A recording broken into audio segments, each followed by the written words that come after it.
दोस्तों नमस्कार। ज्योतिष चक्रा भाई अमरेंद्र में मैं आपका बहुत बहुत स्वागत करता हूँ। दोस्तों आपने एक चीज़ वॉच किया होगा कि आज जो भी मेरा वीडियो है ये पितृपक्ष पे ही है। पितृपक्ष से रिलेटेड कुछ चीज़ें मैं आपसे डिस्कस कर रहा हूँ अपने वीडियो में।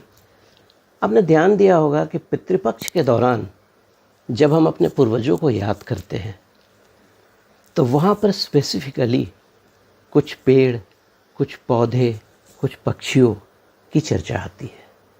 क्यों, क्या कारण हो सकता है? जैसे पीपल का पेड़ हो गया, कौवा हो गया, गौ माता हो गई, बरगद का पेड़ हो गया, कोई ना कोई तो लॉजिक होगा। तो आइए मैं थोड़ा सा आपसे डिस्कस करूँगा कि क्यों इन चीज़ों को याद किया जाता है इस पितृपक्ष के दौरान। और मैं आशा करता हूँ कि जो 16 दिन का जो पितृपक्ष का समय होता है, अगर इन चीज़ों को आपने फॉलो किया तो आपके ज़िंदगी के जितने भी अनवांटेड प्रॉब्लम्स हैं, आपके जन्मपत्री में जितने भी तरह के विकार हैं, सब चीज़ों का निराकरण हो जाएगा और आप एक अच्छी लाइफ को जी पाइएगा। Thank you very much. तो आइए शुरू करते हैं। एक्चुअली सनातन धर्म के अनुसार पितरों का पितृलोक में निवास चंद्रमा के ऊर्ध्व भाग में माना गया है, ठीक है। और पक्षियों के लोक को भी पितृलोक कहा जाता है, जहां अग्नि क्षेत्र कर्म से आकाश मंडल के जितने भी पक्षी हैं वो तृप्त होते हैं। और तीसरा, कुछ पितृदेव हमारे वरुण देव का भी आश्रय लेते हैं, अतः पितरों की स्थिति जल में भी बताई गई है।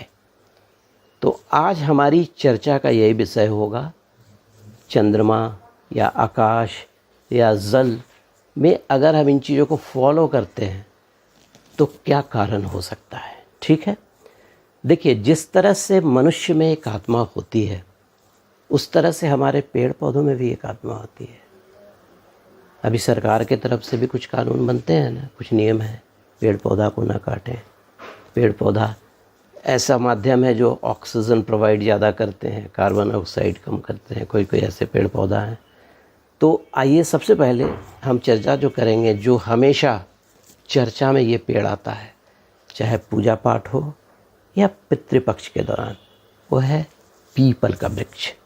देखिए, कहा जाता है ना, मूल तो ब्रह्मा, मध्य तो विष्णु, अग्रजा शिव, पत्रे पत्रे सर्वे देवा, गोविंदाय नमोस्तुते। साक्षात कृष्ण का वास है वहाँ पर, ब्रह्मा का वास है, विष्णु का वास है, भगवान शिव का वास है। और बहुत सारे जो हमारे ब्रह्मांड मतलब सनातन धर्म के देवता, प्रेत, पिशाच, सबका वास उस पीपल के पेड़ में होता है।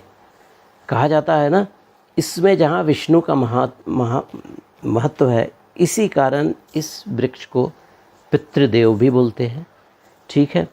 पितृपक्ष के दौरान इसका विशेष महत्व है, क्योंकि पितृपक्ष के दौरान भगवान विष्णु की पूजा का भी बहुत महत्व होता है। नास्तिक आदमी इन चीज़ों को भले न मानता हो, लेकिन पीपल की पवित्रता इसी से समझिए कि भगवान कृष्ण जो थे, गीता में अपने एक जगह उपदेश में कहते हैं, अस्वस्थ सर्ववृक्षाणा, कहने का मतलब वृक्षों में मैं पीपल हूँ। तो आप समझ सकते हैं। दूसरा जो पॉइंट मैं आपसे डिस्कस करूँगा कि जब दिवंगत आत्मा को हम लोग अग्नि को समर्पित करके लौटते हैं तो वहाँ पर पीपल का पेड़ ज़रूर होता है हर शमशान में, और वहाँ पर घट में जल को बांध दिया जाता है। वो जल को बांधने का मतलब क्या होता है? उस जल को हमारे जो दिवंगत आत्मा है, जब तक पूरी क्रिया नहीं होगी, भूख प्यास लगेगी, तो वो 13 दिनों तक ग्रहण कर लेते हैं। और पितृपक्ष में पीपल की उपासना से पितरों की अक्षुण्ण कृपा प्राप्त होती है, याद रखिए। उसके अलावा पितृ अमावस्या हो या कोई अमावस्या हो, अगर उस दिन कोई भी आदमी पीपल का वृक्ष लगाता है, पूजा करता है, तो पीपल कि पूजा करने से ही पितृदोष के कष्टों का निवारण हो जाता है।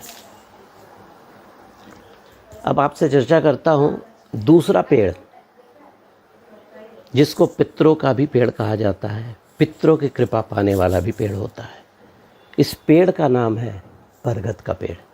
आपने देखा होगा बहुत सारे ज्योतिषी भी बरगद के पेड़ के नीचे कहते हैं दूध चढ़ाइए, उसके मिट्टी लाकर लगाइए, तिलक लगाइए। बरगद के पेड़ की पूजा करने से आपके जन्मपत्री का मंगल दोष भी बिल्कुल शांत हो जाएगा और भी किसी तरह के अनिष्ट हैं उसकी शांति हो जाती है।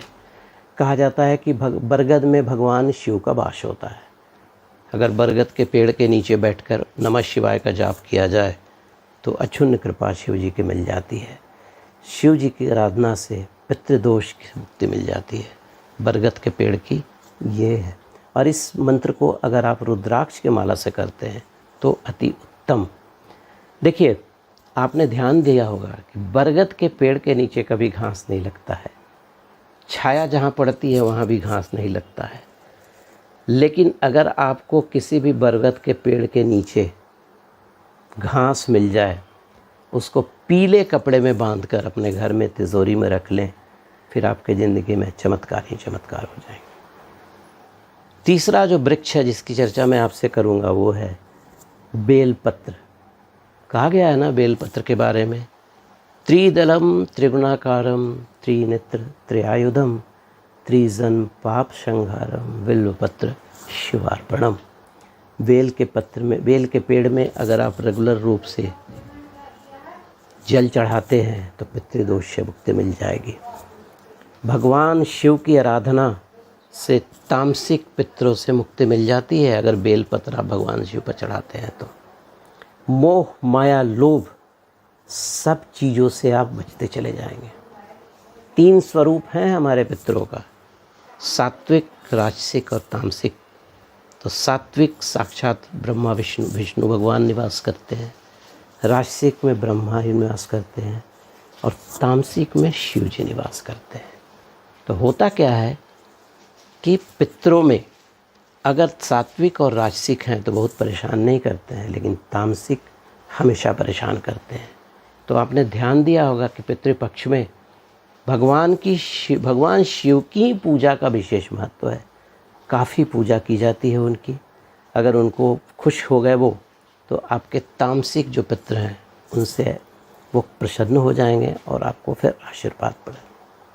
उसके अलावा हम लोग त्रिपिंडी श्राद्ध भी जो करते हैं उसमें तिल का पिंड बनाते हैं, ब्रह्मा विष्णु के स्वरूप को याद करते हैं। काला तिल जो कि भगवान शिव को निरूपित करता है। आपने देखा होगा कि पितृपक्ष में काला तिल, जौ, खोआ, इन चीज़ों का आटा, इन चीज़ों का काफ़ी उपयोग होता है। ठीक है। उसके अलावा अशोक का पेड़, शम्मी का पेड़, पलास का पेड़, अपामार्क का पेड़, गूलर का पेड़, आम का पेड़, जामुन का पेड़ अगर पितृपक्ष के दौरान लगाया जाए तो भी पितरों की शांति होती है। और सनातन धर्म में चींटी और सर्प, इन चीज़ों का भी महत्व आता है और चर्चा आता है। ठीक है। अब आइए चर्चा करते हैं पक्षी के बारे में। पेड़ के बारे में तो हमने कर लिया कि किस तरह के पक्षी का अस्तित्व रहता है इस पितृपक्ष के दौरान, क्यों करते हैं पूजा। देखिए, एक और जो पक्षी है जो हमेशा चर्चा में रहता है, जी हाँ, उसका नाम है कौवा। कौवा के बारे में कहा जाता है कि ये अतिथि आगमन का सूचक है और पितरों का आश्रय स्थल भी कहा जाता है। ठीक है। पितृपक्ष में कौवों को भोजन कराना पितरों को भोजन कराने के बराबर होता है। धर्म ग्रंथ के अनुसार कोई भी क्षमतावान आत्मा कौवे के शरीर में स्थिर होकर विचरण करती है। कौवा को हम लोग इसलिए महत्व देते हैं कि कौवा की आयु बहुत लंबी होती है। अक्सर मृत्यु कौवा की होती है, याद रखिए। कभी भी कौवा पूरी ज़िंदगी नहीं मिलता है। और कौवा की पूजा करने से पितृपक्ष के दौरान पितृदोष, राहु केतु जन्मपत्री में हो, सूरज का दोष बिल्कुल ख़त्म हो जाता है। आपने ध्यान दिया होगा कि कौवा कभी भी अकेले भोजन नहीं करता है। अगर कहीं पर भोजन रखा है ना तो कौवा पहले आवाज़ देकर सबको बुलाएगा। मुंडेर पर अगर कौवा बैठ गया तो एक अतिथि आगमन की सूचना देता है। एक पुराणों में एक वर्णन आया है कि कौवों को देव का पुत्र कहा जाता है। इंद्र का जो पुत्र थे, इंद्र भगवान इंद्र के जो पुत्र थे जयंत, वो कौवे का रूप धारण करके सीता माता को परेशान करते थे।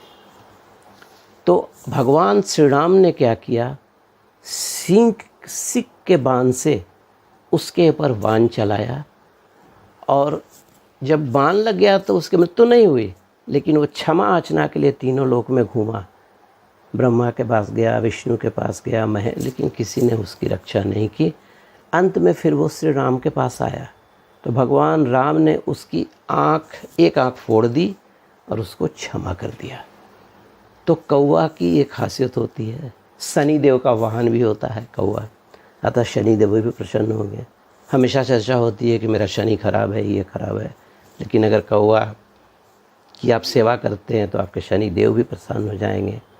शनि देव, कौवा को पोस्टमैन भी कहा जाता है, ऐसा गरुड़ पुराण में वर्णित है।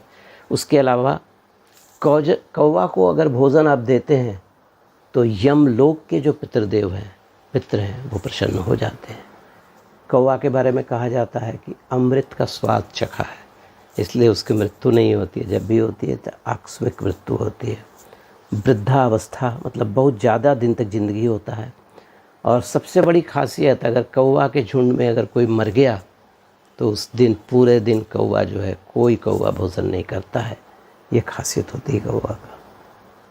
आइए अब मैं नेक्स्ट चर्चा करूँगा वो हंस पर। हंस हमारी सरस्वती माता का सवारी होता है।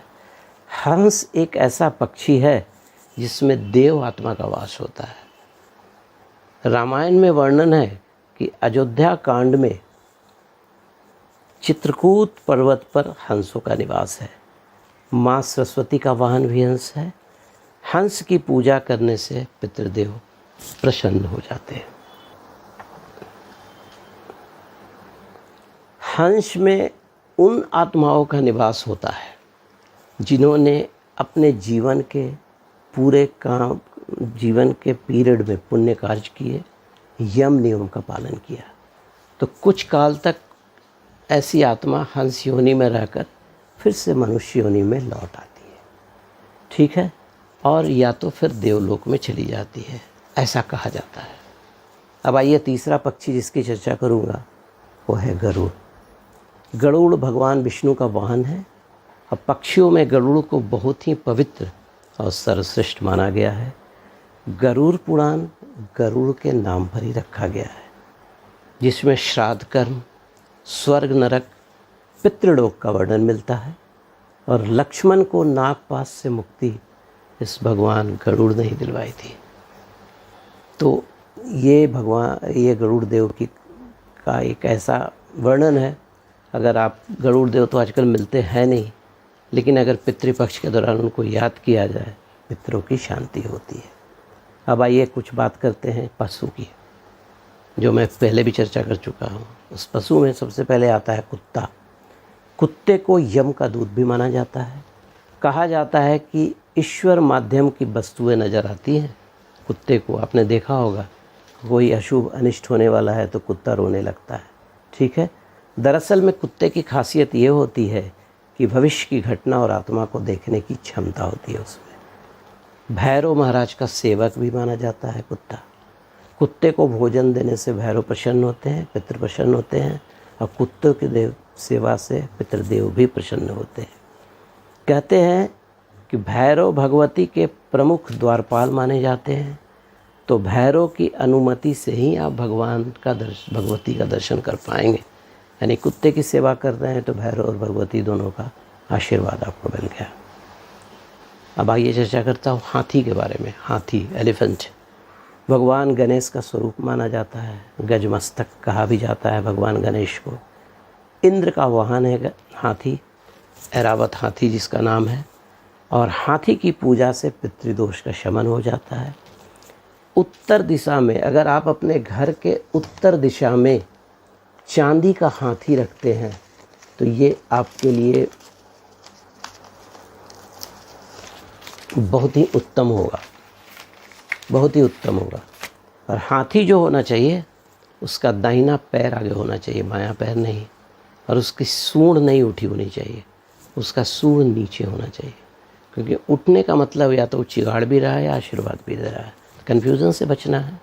और दाहिना पैर आगे बढ़ने से क्या होता है कि अगर आपके घर में जिन चीज़ों का हाथी प्रतीक है, आपके जन्म पत्री में अगर वहाँ पर अनिष्ट है या अच्छा नहीं है, तो दाहिना पैर बढ़ाने से क्या होगा कि दूसरे घर में चला जाएगा और उस ग्रह जो है मजबूत हो जाएगा। और अब चर्चा करते हैं गाय की। गाय माता हम लोग बोलते हैं। गाय में सभी देवताओं का निवास होता है। कामदेव, कामधेनु, सुशीला का नाम आपने सुना होगा। ये 2 गाय जो हैं हमारे सनातन धर्म की शान है।